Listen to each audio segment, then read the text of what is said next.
فضيلة الشيخ أستاذ عبد العزيز Kuntuwai. Once again, فضيلة الشيخ أستاذ عبد العزيز Kuntuwai. فليتفضل سيادته مشكورا مأجورا.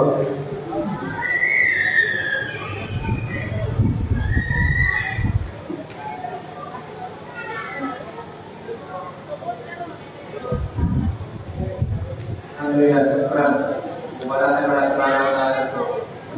Kakak pun bisa tidak dari orang itu yang kaya yang sejarah itu ikut seni mata dari kalau mau bangun ini nah tua orang Bali itu mati pengelul orang kaya yang pengelul. Alhamdulillah. Mungkin saya bisa aku akan datang pun ini yang kalau fokus ni pun tua masih kami buat Insya ini pagari masukan itu kasama sa Maguindanao. Yang kung nandalo, na-try ko kung Tagalog. Para ganun tayo. Okay. Lahat ng bagay may dahilan. At lahat ng dahilan may umpisa. Lahat ng umpisa may katapusan. Ang ibig sabihin, lahat ng bagay dito sa mundo may dahilan ng Allah Subhanahu wa Ta'ala. Dinagin niya Allah Subhanahu wa Ta'ala, ang sabi niya, وَمَا خَلَقُ الْجِنَّ وَالْإِنسَ إِلَّا لِيَعْبُدُونِ. Di man kayo i-create, sabi ng Allah Subhanahu wa Ta'ala, mga jin, ang jin ay yung hindi natin nakikita. Isa yan sa creation ng Allah Subhanahu wa Ta'ala.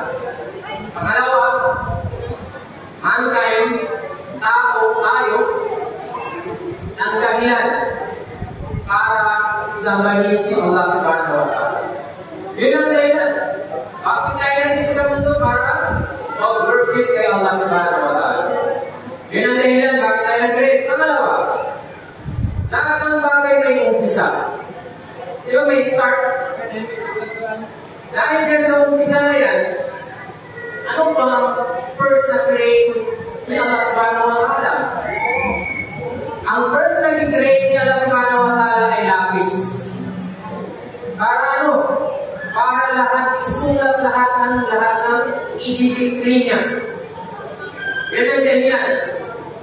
Dinagit ni Prophet Muhammad sallallahu alaihi wasallam na dinagit ni Allah Subhanahu wa Ta'ala Hadisul Qudus at ang sabi, awal ma khalaqallahu al-qalam. First na i-create ni Allah Subhanahu wa Ta'ala ay lapis. Sabi ni Allah Subhanahu wa Ta'ala, uktub. Yun ang sinabi ni Allah Subhanahu wa Ta'ala dun sa lapis na yun. Qala rabbi wa ma zalaktub. At ang sabi ng lapis, Allah, ano ang isulat ko? At ang sabi ni Allah Subhanahu wa Ta'ala, uktub wa qadira kulla shay'in hatta taquma as-sa'a. Isulat mo ang lahat ng decree, destiny, ibig sabihin, ang gusto ni Allah Subhanahu wa Ta'ala, lahat ng i-create niya, meron ng master plan. Kumbaga, magawa ka ng isang bahay, meron kang plano. Unahin, ganun yun, mga kapatid. Guys na. Bali dyan sa pagsulat na ng lapis, sinulat niya na merong date of creation. Kaya dito, gawin niya Allah Subhanahu wa Ta'ala. After may sulat doon, meron na naman tinatawag na date of inspiration. Lahat ng creation, mga kapatid, makikita mo, ito yung araw na kung kailan ginawa at dito siya may expire. Yan na yan. Yun ang umpisa ng lahat. At isinulat ni lapis hanggang sa sino yung mabubuhay, itong year na to. Sino yung mamamatay, itong year na to. Sino yung akandal sa trabaho, sino naman yung bagong hayat, at sino yung mamamatay, balisgrasya, magkasakit, lahat yan. At isinulat nila lapis kung kailan magunaw ang mundo. Ibig sabihin, kung tingnan natin, parang scripted na ito pala.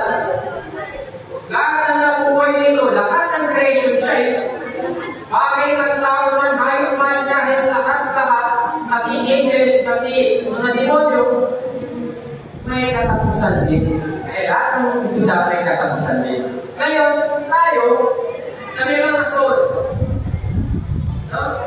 Meron tayong soul na tinatawag, palang araw, mamit din natin yung expiration date kung kailan tayo mamamatay. Kaya, bakit anong related sa event na ito? Tandaan nyo, nag-upisa sa isa, babalik din sa isa. Kaya, may kasabihan na walang forever dito sa mundo. Kahit tatay-nanay mo, iiwan ka. Ganun din, ang parents. Kapag maging professional na yung mga bata, at magkaroon na sila ng asawa, meron din sila ng sariling tahanan. At kahit nagmahalan kayo dalawa, tandaan natin, darating ang panahon na magkahiwalay din kayo. Ay hindi lang natin alam, sabay kayo mamatay, katulad ng mga tao din na disgrasya, sabay sila namatay. May mga instances naman na nauna si lalaki o si babae. Ibig sabihin magkahiwalay talaga kayo. Kahit sa ibigan, diba, dalawang hukay, magkahiwalay rin pala. Sa yawon akit sa hereafter, magkahiwalay rin kayo. Kung isa sa inyo ay nananampalataya at yung isa ay hindi, magkakahiwalay pa rin kayo. Yan ang pinahiyan at dinamit ni Allah subhanahu wa ta'ala, Suratul Qamar, verse 49, Inna kulla shay'in khalaqnahu biqadarin. Lahat ng bagay na creation ni Allah subhanahu wa ta'ala, naka-decree na. Ang problema, hindi natin alam kung ano ang naka-decree sa atin. Bakit? Kahit tanungin natin yung dalawang mag-asawa na yan, bakit na-perceive ba nila kung kailan sila magkatuluyan? Na-perceive ba nila na ngayon magaganap yung walima? Di ba hindi? Sila na yan. Kaya, according kung anong itakdal, Allah subhanahu wa ta'ala, yun ang masusunod. Kung iisipin mo, ibig sabihin, tinapos na yung kapalaran mo bago ka pala napunta dito sa mundo. Dinagit ni Allah subhanahu wa ta'ala sa Suratul Hadid, verse 22, Ma'asa kami musibat din bil ardi wala bi anfusikum illa bi kitabin min qabli an nabra'aha inna zalika Allah yasir. Lahat daw ng calamity, sabi nila sa mga lahat ng calamity na tatama dito sa mundo, sa lupa, at ang lahat ng adversity na tatama sa bawat isa sa atin, yun ay isinulat na sa Lawhul Mahfuz. Yung Lawhul Mahfuz, no? Yun yung tinatawag natin na preserved puppet. At ang nakakaalam lang doon, si Allah subhanahu wa ta'ala. Yung mga angel, hindi nila alam. Kaya lang, si Allah subhanahu wa ta'ala ang tangi na nakakaalam kung ano yung kapalaran natin. Ngayon, balikan natin, bakit tayo nag-aasawa? Saan natin binuha? Siyempre, sino ba yung unang tao dito sa mundo? Si Adam alayhi salatu wasalam. Yan na. Noong napansin ni Allah subhanahu wa ta'ala na doon sa paraiso, si Adam ay nalungkot.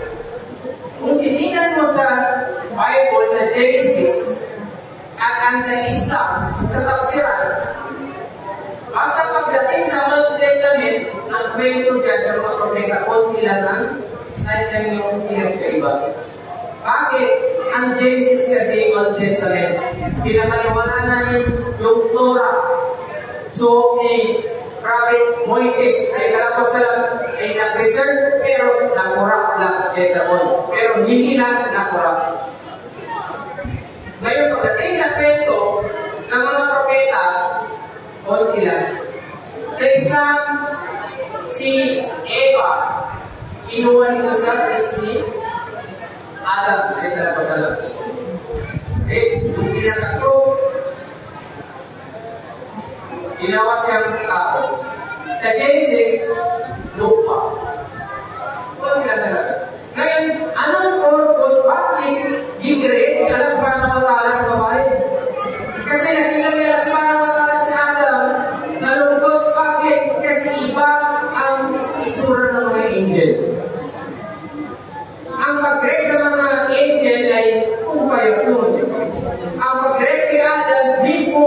bagay ni Allah Subhanahu wa Ta'ala.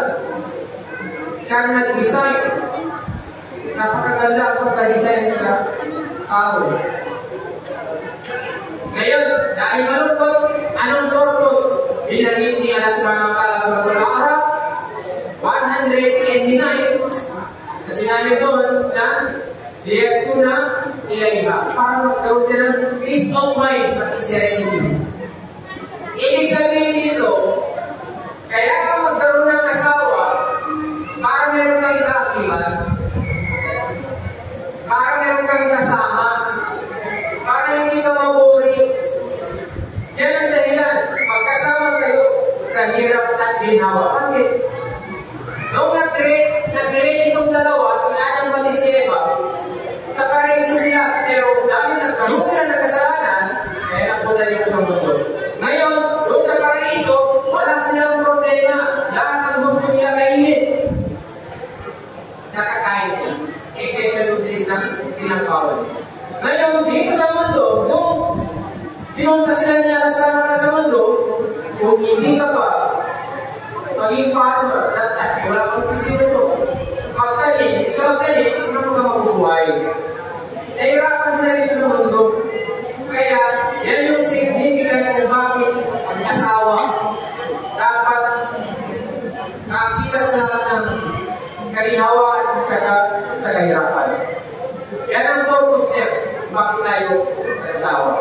Dito ko, ibang generation na dumating yung mga panahon na nagkaroon ng Jahiliya period, yung na-ignorant yung mga tao, yung time nilo, anong nangyari? Ang inaasawa nila, pareho nilang lalaki. Yung babae naman, babae rin. Homosexuality. Vice direct. Iba ang gusto niya asawa niya. Kaya, napass down na yung tradisyon ni Adam Alaihissalam. Yung pag-asawa, dapat opposite sex. Lalaki ka, saway ko babae. Si babae naman, saway ko lalaki. Kaya, yung time ni Prophet Muhammad SAW na binanggit doon, may revelation na dumating, chapter 4, verse 3, pag ihumata pala uminan ng isa. Asna, wasulah sa maruka, pag-impit to, Allah ka kalinong mawagi na. Tinan ninyo ito mga kapatid. As mag-asawa kayo, sabi niya lang sa Subhanahu wa Ta'ala. Yung asawain niyo, yung gusto ninyo, yung nais ninyo, yun ang ibig sabihin ng bawa, lagong isa. At ang asawain ninyo, yung mga babae na nasa inyo, yung gusto ninyo. Bakit? Sinabi niya lang sa Subhanahu wa Ta'ala yun. Yung mga panahon kasi, ang mga parents gusto nila, ipasawa nila ang anak nila doon sa lalaki na hindi naman, gusto lang yung babae. Vice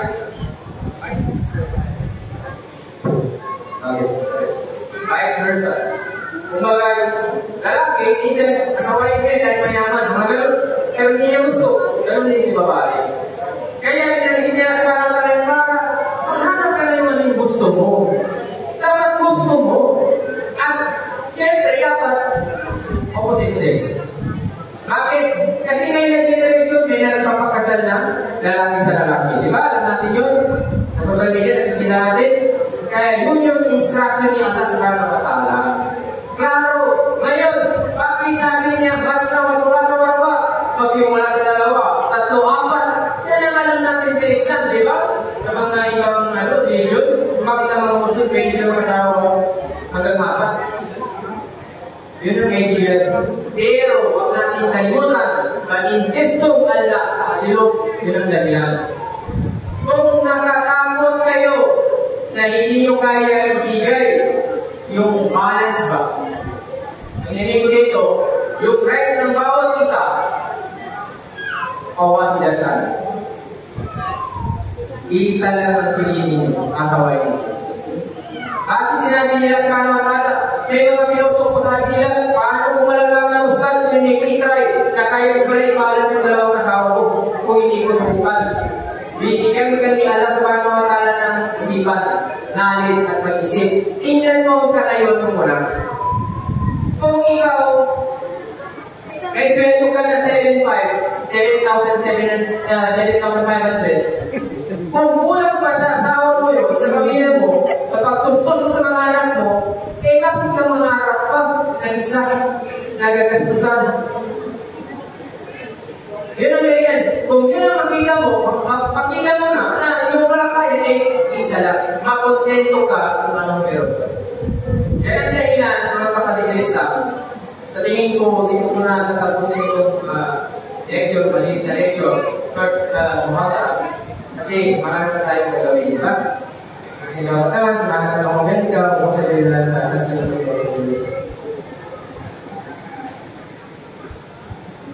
Alhamdulillah, walang mamahufik, Ustaz. Once again, walang mamahufik, Ustaz Abdul Aziz Kuntuan sa napakaganda mensahe, hindi lamang khutbah,